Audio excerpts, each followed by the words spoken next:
right, welcome back to the other side of the coin, ladies and gentlemen. Man United just couldn't do it. I didn't get to watch the match. I just woke up about an hour ago and saw the final score. Disappointed that they couldn't get something, but nonetheless, look, I mean, Arsenal, look, you're not gonna win the Premier League. Don't worry, Manchester City will go out there and win every single one of those remaining matches. In regards to Man United, well, you're in the bin. You're absolutely in the bin. I've got no doubt that they'll finish behind us. There's absolutely no doubt. But anyways, ladies and gentlemen, let's get cracking into the latest news. As you can see, the highlighted portion over there, Pochettino says he won't walk away. This is post our victory against Nottingham Forest yesterday. He came out in the press conference saying that he won't walk away. And this is what he had to say. It was an honest conversation to clarify if the owners are happy with our job, we can continue. There is 1 year more on my contract, and I'm thinking to be here. This is coming from Ben Jacobs.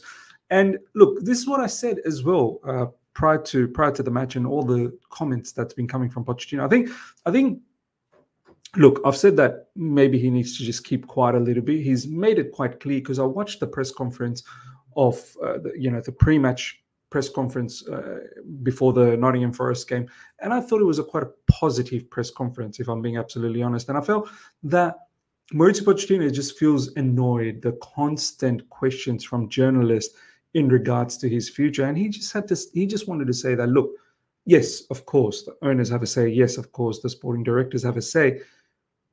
And if they don't want him to stay, he'll have to leave. But at the same time, he was just basically putting his stance that I have to say a few things as well. It's not just about them. They may want me to stay, but if I feel that this is not for me, then I can walk away as well. So I understood that stance. Just for once, him commenting on that, I understood it. But the fact that he was repeating that same commentary in several other interviews post that pre-match press conference, that's what started to annoy me. But he's kind of he clarified the situation after the Nottingham Forest match, after the Nottingham Forest win, that look, I'm not walking away. I'm not saying that I'm unhappy, but there is a possibility that understand my side as well. It's not just about them. So look, in my personal opinion, I don't think he's going to walk away. He's got 1 year left in his contract. No manager wants to be jobless, I suppose. And look, even if he was to, I guess if he walks away, then he probably forgoes his salary. So I don't think he'd want to do that. Either he'd want to get sacked or he stays. And in my opinion, he should have known what he's walked into. When he took over this particular job, he should have 100% known what he walked into. For him to now walk away, it doesn't make sense. It almost gives me the feeling that you didn't know what you were getting into, or you've been lied to. And I don't think he's been lied to. I don't know whether the sporting directors or the owners ever gave him the impression that, hey, do you know what? We'll get you all those experienced players. We'll get you this, that, the other. I don't think they've ever made that kind of a promise. If anything, I reckon they've probably made the promise that, look, there's probably going to be more young players coming into the team. And since you've got a good history with young players and developing them, you're the right person for us. So if we are sitting here right now thinking, Poch has been double-crossed, I don't think so.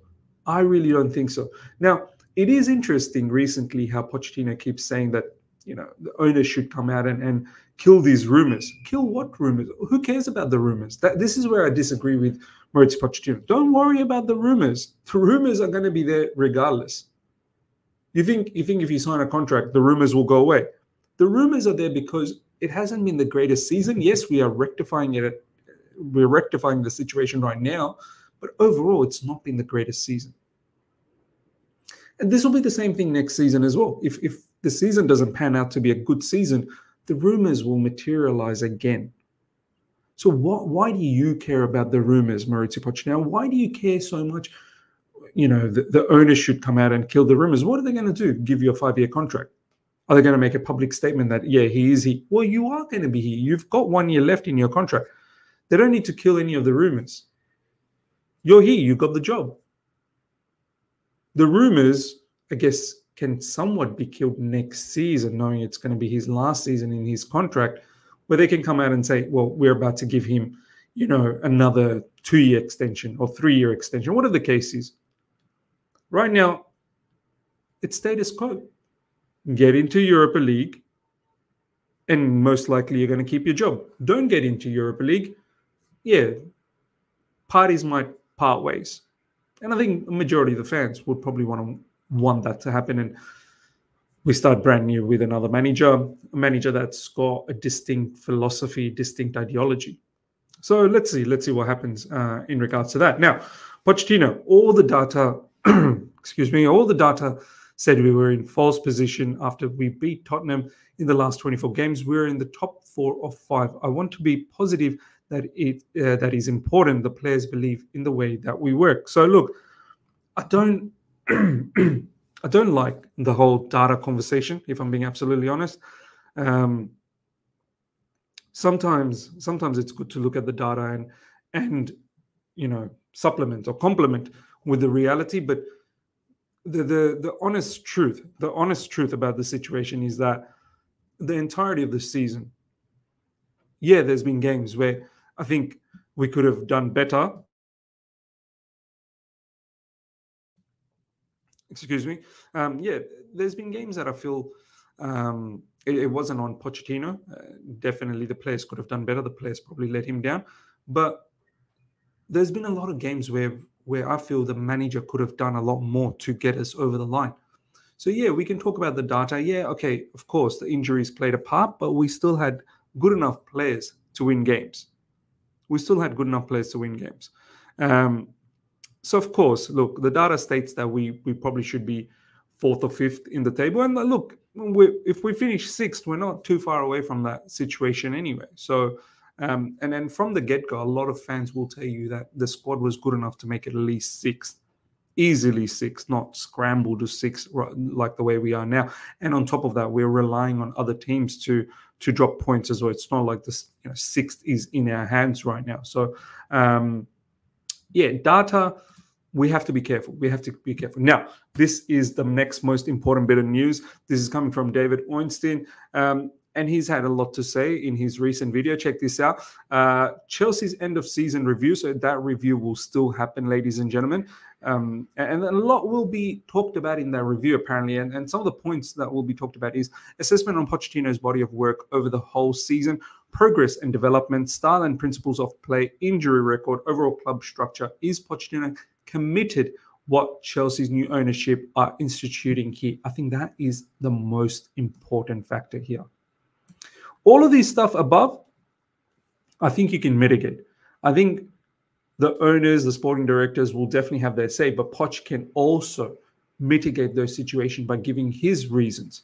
Injury record, Poch could say, look, I've had nothing to do with those injuries. We've trained the way we've trained. These players are breaking down. Don't know. We need to do some research on it. I'm just saying, I'm playing a devil's advocate here. And Poch might be one of the reasons for the injury record. I don't know. Style and principles of play. Once again, Poch could say, look, a lot of the key players that I wanted, they were injured, and that kind of stifled our situation of playing the kind of style and principle of play. Progress and development, Poch can definitely say, there's quite a few players that has developed, to a certain level. Cole Palmer, of course, from last season to this season.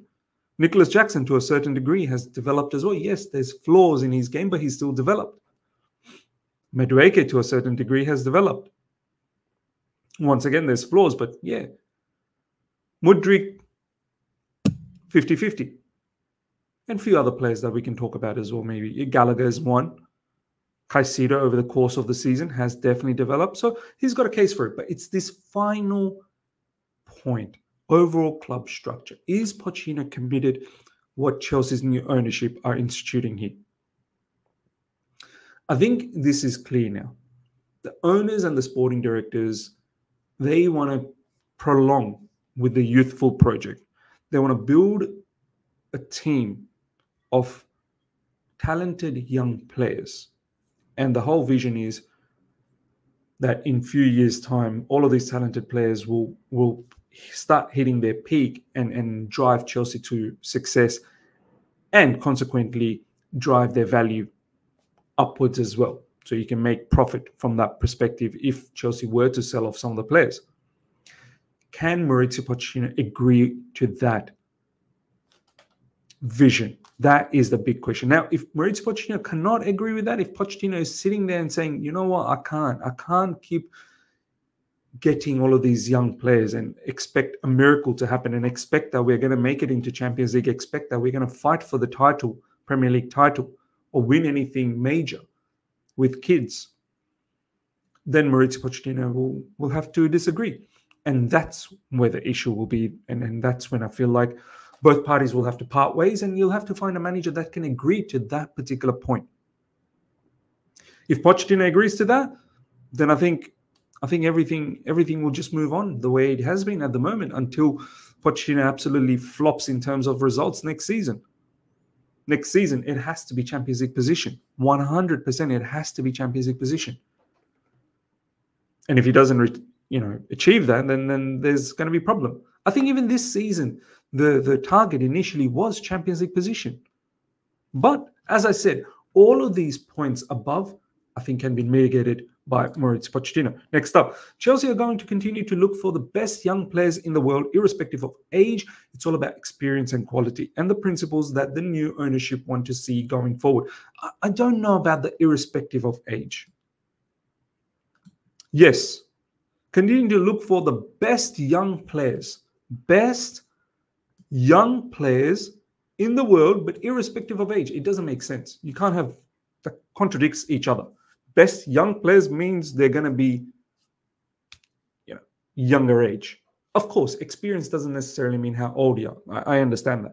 It generally means how much you've played at the highest level. But you can't also say irrespective of age when you're looking for the best young players. Age does matter. Age does matter. It's all about experience and quality and principles that the new ownership want to see going forward. Once again, coming from David Ornstein. And this is the vision that Maurizio Pochettino will have to agree on. Whether he can agree on that, this is what we're going to see after the season finishes next weekend. And then we'll figure out whether Maurizio Pochettino is going to be the manager next season. I fully believe that he will be. He should have known this. This is no different. This vision that we're reading right now from our owners is no different to when Pochettino was selected as a manager. The vision hasn't changed. This is how the vision has been all along anyway. Chelsea does not need to make sales before 30th of June to be compliant with financial fair play. So that's good news coming from David Ornstein once again. There was a bit of I suppose, scare. There was a bit of, fear that if we don't sell certain players by the end of June 30th this particular year, which is end of the financial period in UK, then we could be in big trouble from a FFP point of view. But it looks like we won't be. We should be okay for this particular season. However, David Ornstein, what it doesn't show in this particular tweet, he did mention that we do need to sell for the next season. So 30th of June this season, we might be just okay. But next season, we do need to sell. So which means in this summer window coming up, there has to be some sales. But it doesn't necessarily have to be before 30th of June. So which is somewhat of a good news for us. But we do need to sell players in the summer. And those usual suspects will be up again. Gallagher, Martin, Lewis Hall obviously already done, and that particular transaction will potentially go through before 30th of June. We'll see. Ian Martin's one. I don't think it'll go through before 30th of June, probably potentially after. If he is going to Dortmund, is there any chance for him to come back to Chelsea? I don't know. After what his dad said publicly in regards to Chelsea owners, I don't think there is any scope. And many other players will be up for contentions. Chalobah, Gallagher, as I said. If Poch stays next season, you can't get rid of Chalobah and Gallagher. You just cannot. You just cannot.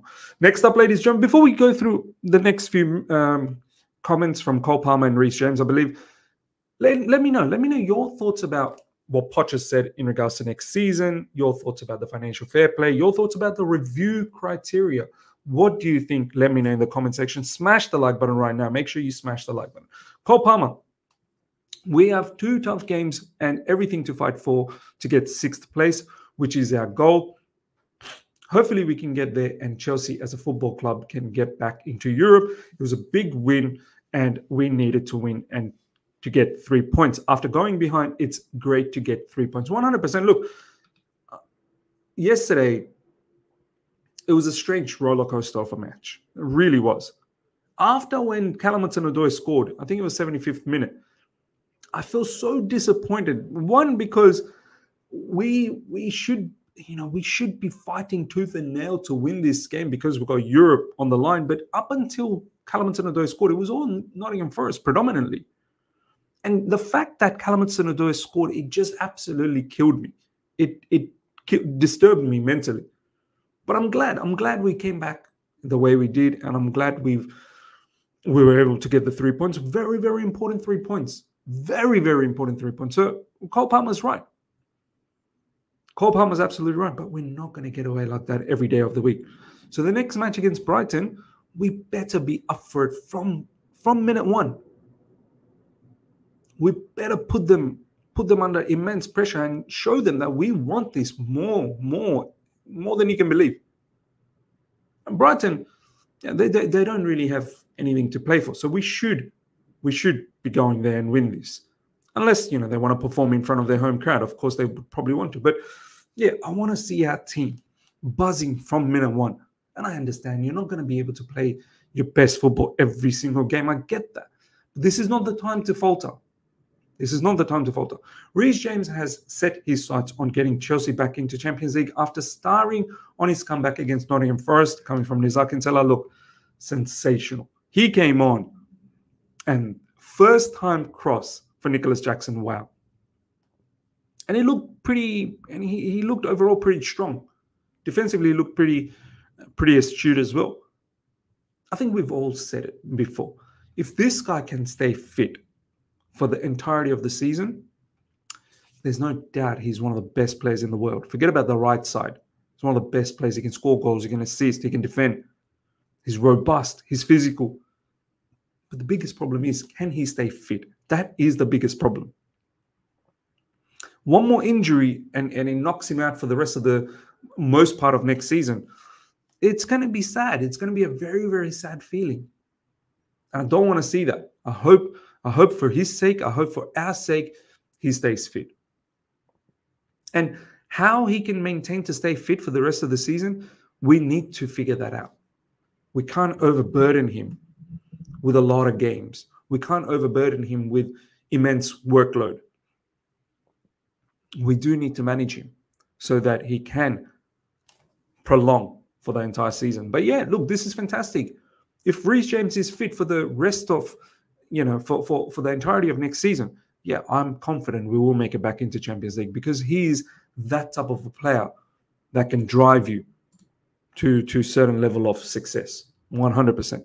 Ladies and gentlemen, that brings us to the end of today's latest Chelsea news. Let me know your thoughts about everything we spoke about. Smash the like button if you're here for the first time. Subscribe, hit the bell notification to stay in touch with all my content. Until next time, everyone, take care. See ya. Bye.